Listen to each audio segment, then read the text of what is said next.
जय जय राम कृष्ण हरी।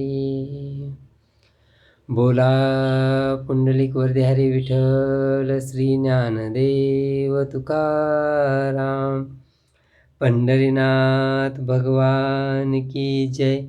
संत सद्गुरु गणेशनाथ महाराज की जय। आज यहाँ पे संत सद्गुरु गणेशनाथ महाराज जी के 128वें अभंग पे प्रवचन कर रहा हूँ। इसमें उन्होंने एक अज्ञानी व्यक्ति का स्वरूप हमें बताया है। थिल्लर काय जाने सागराचा अंत। एक जिसने अपने छोटे से तालाब को ही अपना विश्व मान लिया है, सब कुछ मान लिया है और वो तालाब में रहने में ही संतुष्ट मानता है। उसको क्या पता समुद्र की गहराई कितनी है। जिसने कभी समुद्र को देखा ही नहीं, उसको क्या पता समुद्र में कितना पानी है। वैसे ही एक अज्ञानी व्यक्ति को अपना देह अभिमान, खुद का पद, खुद की प्रतिष्ठा, खुद का नाम, इसी में वो संतुष्ट रहता है।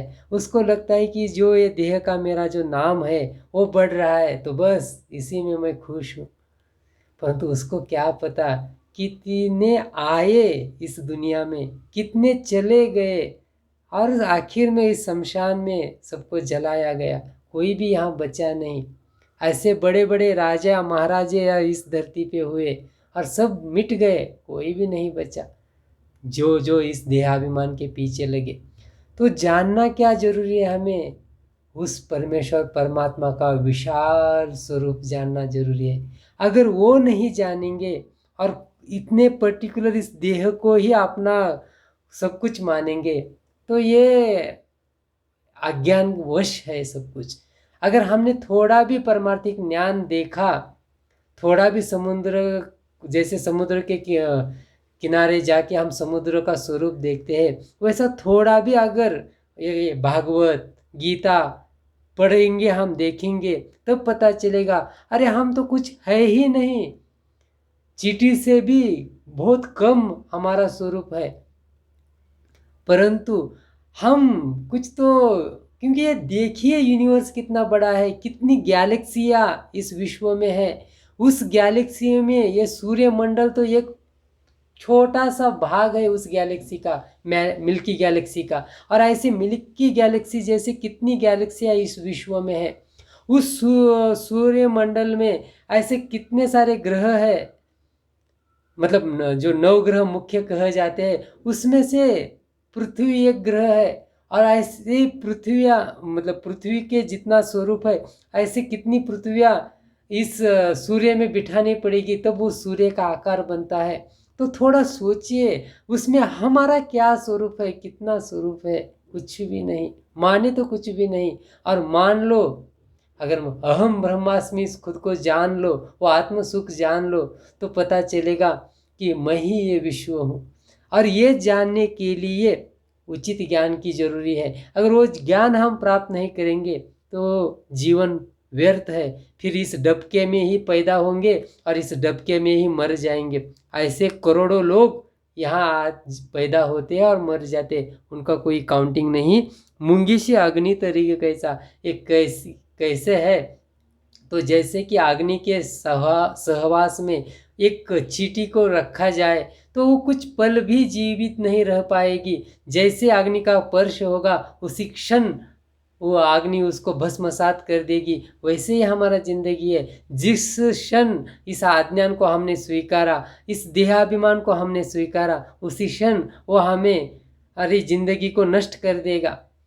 इसको छोड़ो और थोड़ा आत्मचिंतन करने को शुरुआत करो। थोड़ा आत्मिक स्वरूप देखने का प्रयास करो। हम कौन है मूलतः? क्या ये नाममय है? क्या ये देहमय है? क्या नहीं। इसके ऊपर जा उठो थोड़ा।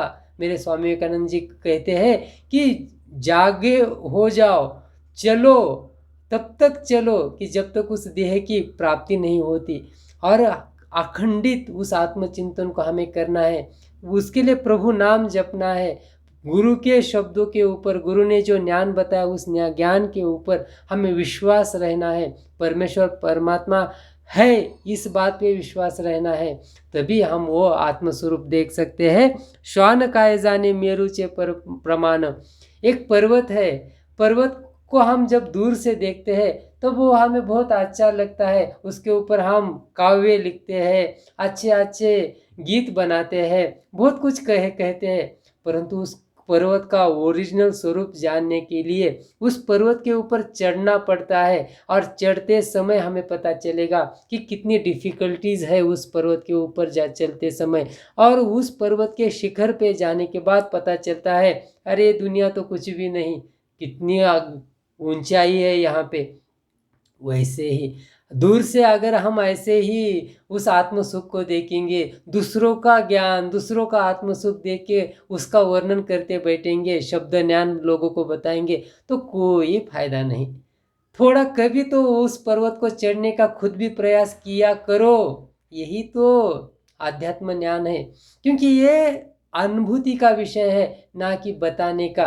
तो यहाँ कहा, उन्होंने एग्जाम्पल दिया है संत सद्गुरु गणेशनाथ महाराज जी ने कि एक कुत्ता है, उसको क्या पता कि सामने वाली व्यक्ति अज्ञानी है या ज्ञानी है, बहुत प्रतिष्ठित है या उसका कोई प्रतिष्ठा ही नहीं समाज में, उसको काम क्या है उस कुत्ते का, भूंकना।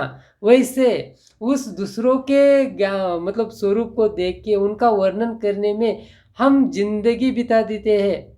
मतलब कोई अगर पंत प्रधान हो, कोई मुख्यमंत्री हो, कोई मंत्री हो, या कोई भी हो, ऐसे नरदेह की स्तुति करने से क्या होगा, हमें क्या प्राप्त होगा? जब तक ये जीवित है तब तक ठीक है, मरने के बाद उसका क्या मतलब है? कुछ भी नहीं। इसलिए ये नर स्तुति करना छोड़ दो, उनका कर्म वो कर रहे हैं, हम अपना कर्म करना शुरू कीजिए, खुद को जानिए, वो जानने के बाद जो हमारा निजी कर्तव्य कर्म है वो कीजिए अंतकरण शुद्ध रख के।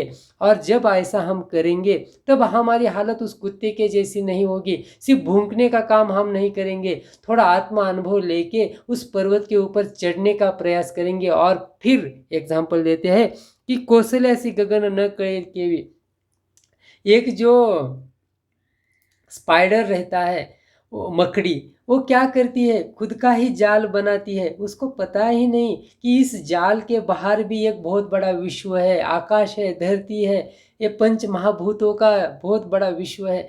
परंतु उसने क्या किया, खुद का ही जो शरीर से जो जाली निकला उस जाली को बनाया और उसी में घूमते रही और एक दिन उसी में मर गई। हम भी वैसा ही करते हैं, मेरा संसार, मेरा घर, मेरी गाड़ी, मेरी पत्नी, मेरे बच्चे, मेरे मेरे करने में एक दिन खत्म हो जाते हैं। जब वृद्ध काल आता है वही बच्चे हमें घर के एक कोने में बिठा देते हैं, बाबा अब आपका काम हो गया, अब आप आराम से बैठिए, आपको खाना शाम सुबह दिया जाएगा, खा के उधर बैठिए।